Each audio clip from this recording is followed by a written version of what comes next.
we're in an amazing time as well, because when you think of the Department of Transportation, you don't think of innovation. Think in government, Mr. Vice President, whether it's with drones or autonomous vehicles or eVTOLs, or to say Ubers in the air, another term for them.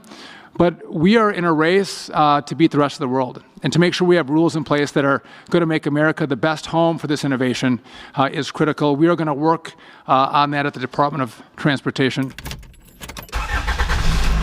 So in this video right here, what you're going to see is you're going to see a video of Vice President J.D. Vance swearing in Sean Duffy, the new Secretary of Transportation. Allegiance to the same. And I will bear true faith and allegiance to the same. He wins by a landslide of 77 to 22 votes. Republicans and Democrats both love this man. On this vote, the yeas are 77, the nays are 22. The nomination is confirmed. I'm hoping that he's not going to be a yes man.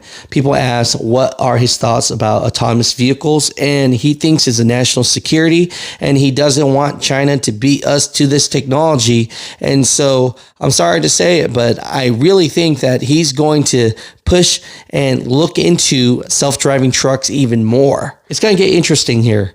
You know, he recently had a hearing 2 weeks ago. Indiana Senator Republican Todd Young basically asked him about autonomous vehicles, and he states that it's a national security, and we definitely need to look into this. Turning to autonomous vehicles, I've long been a proponent of continuing to encourage our innovators to go out there and keep innovating, but also to ensure them that we're going to adopt a regulatory atmosphere that is friendly to autonomous vehicles. We see many other countries aiming to lead in this space. China, yes, perhaps most notably, is catching up.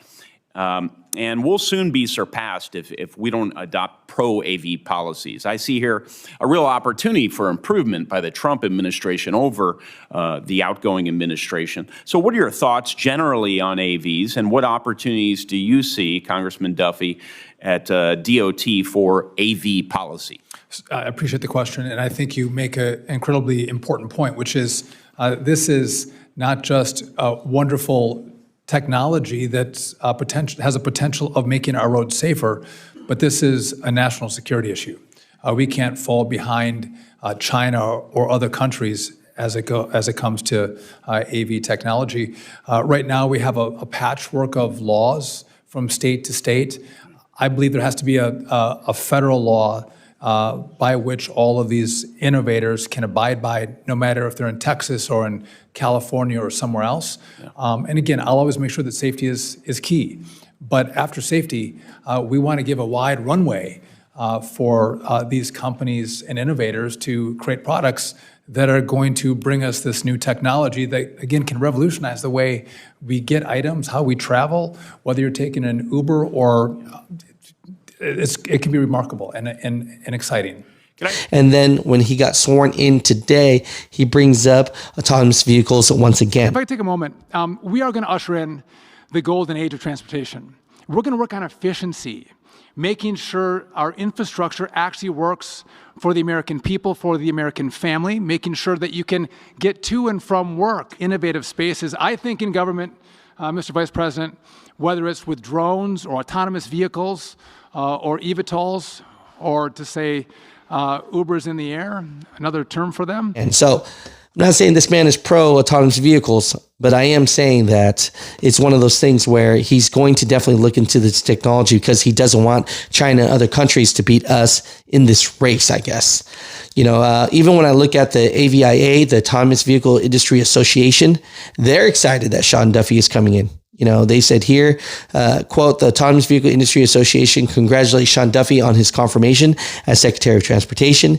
At his committee hearing, Mr. Duffy demonstrated a strong commitment to implementing federal policy framework that supports American leadership and autonomous vehicles. So they're excited about him coming in. So too many people are excited about this guy coming in, you know. And during that hearing that he had 2 weeks ago, basically Todd Young, the senator of Indiana, said, look, there's a truck driver shortage. So they're spewing these things that aren't real. He doesn't have any experience in the trucking industry, so he's going to believe in them. Doing the same thing.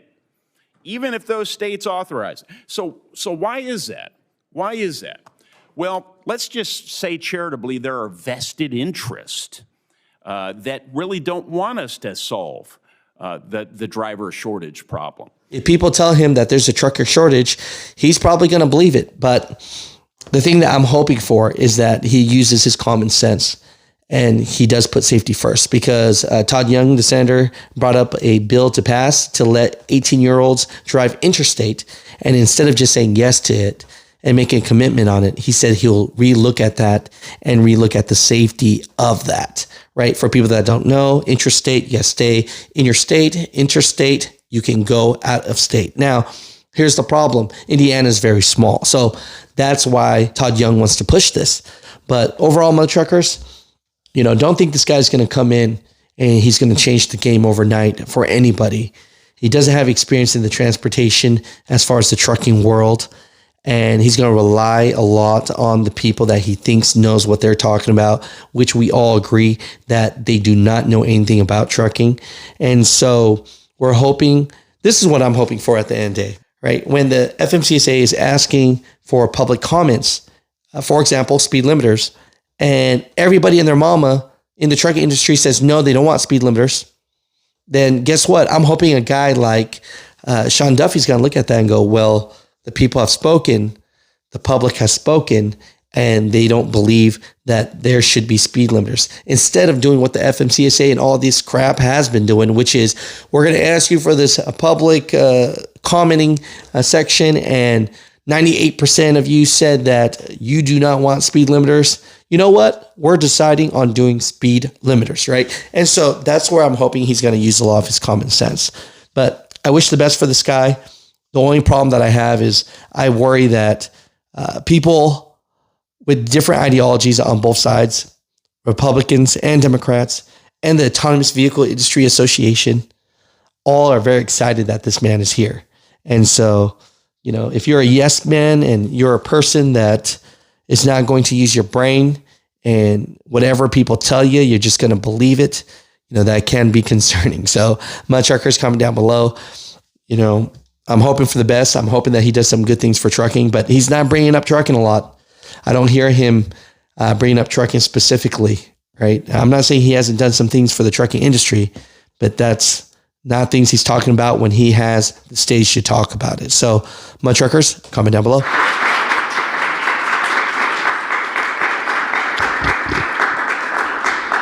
Well, good afternoon, everybody. I'm thrilled to be here, of course, with our Secretary of Transportation designee, Mr. Duffy, and his beautiful family, all 9 kids. I joke that these guys are doing their best to solve the fertility crisis in the United States of America. And just a beautiful family, and it's really a testament and a credit to our great country that such a family is willing to serve, first, of course, in Congress, and now as Secretary of Transportation. I think that I'm not being too mean to our predecessors in saying that we spent a lot of money in the last administration, but didn't get a lot out of it. And I think we're going to have a Secretary of Transportation here who is a much better steward of taxpayer dollars, but also make sure those taxpayer dollars are spent wisely and actually go to the places that the administration needs them to go. So we're thrilled that you're willing to serve, of course, thrilled by the President's nominating you, and grateful to our Senate colleagues, especially Senator Blackburn, Senator Sullivan here, for making it possible for you not to just be the nominee, but now the actual Secretary of Transportation. But first, before that, you've got to take this oath of office. So let's go ahead and do that. If you would, put your hand on the Bible and raise your right hand. I, Sean Duffy. I, Sean Duffy, Do solemnly swear. do solemnly swear That I will support and defend. that I will support and defend The Constitution of the United States. the Constitution of the United States Against all enemies, foreign and domestic. against all enemies, foreign and domestic, That I will bear true faith and allegiance to the same. that I will bear true faith and allegiance to the same, That I take this obligation freely, that I take this obligation freely, without any mental reservation or purpose of evasion. without any mental reservation or purpose of evasion, And that I will well and faithfully discharge and that I will well and faithfully discharge the duties of the office on which I am about to enter. the duties of the office about which I am to enter. So help you God. So help me God. Congratulations, Mr. Secretary.